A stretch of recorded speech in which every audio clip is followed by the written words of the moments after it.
त्या काळी डच पोर्तुगीज यायचे व आपल्या कोळी बांधवांना घेऊन जायचे. मग त्यांच्यावर खूप अत्याचार करायचे. मग शिवरायांनी खुर्टे बेट बघितला. मग त्या खुर्टे बेटावर सिंधुदुर्ग बांधला. सिंधुदुर्ग बांधण्यासाठी 500 खंडी इतकं शीस लागायचं. एक खंडी शीस म्हणजे 400 किलो इतकं असायचं. आणि संपूर्ण गड बांधण्यासाठी 500 खंडी एक कोटी होऊन इतका खर्च आलेला होता. जर गडात आपण वैशिष्ट्य बघायला गेलं तर गडात दरवाजा आपल्याला लावून दिसत नाही, कारण की तो गोमुखी पद्धतीचा बांधला गेला होता. कारण की शत्रूला सजासजी त्या दरवाजावर हल्ला करता येऊ नये म्हणताना तो गोमुखी पद्धतीचा बांधला गेला.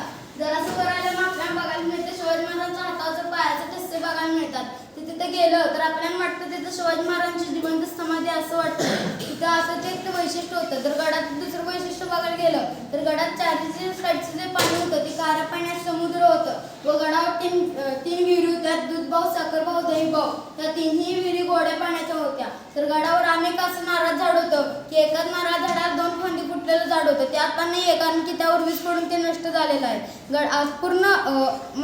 पूर्ण पृथ्वी तलावर असं एकमेव शिवरायांचं मंदिर आहे की त्या मंदिराला शिवरायांच्या मंदिरात दाढी व मिशा नाहीत असं ते बांधलं गेलं. तर शिवरायांच्या मूर्तीला दाढी मिशा आपल्याला सगळ्यात पहिला आठवतं. तिथे दाढी मिशा का नाही दाखवल्या? तर त्या दिवशी जो खुर्टे बेट शिवराय बघायला गेलते तेव्हा मग शिवरायांनी कोळीच्या वेशात गेलते म्हणताना ते तिथले मंदिर कोळीच्या वेशात दाखवलेलं गेलेलं होतं. तर बघायला गेलं तर आपल्याला गडावर एक सर्वात उंच बुरुज बघायला मिळतो, टेहळणी बुरुज. तर टेहळणी बुरुजावरून गडाच्या चारी साईड आपल्याला निरीक्षण करता येतं.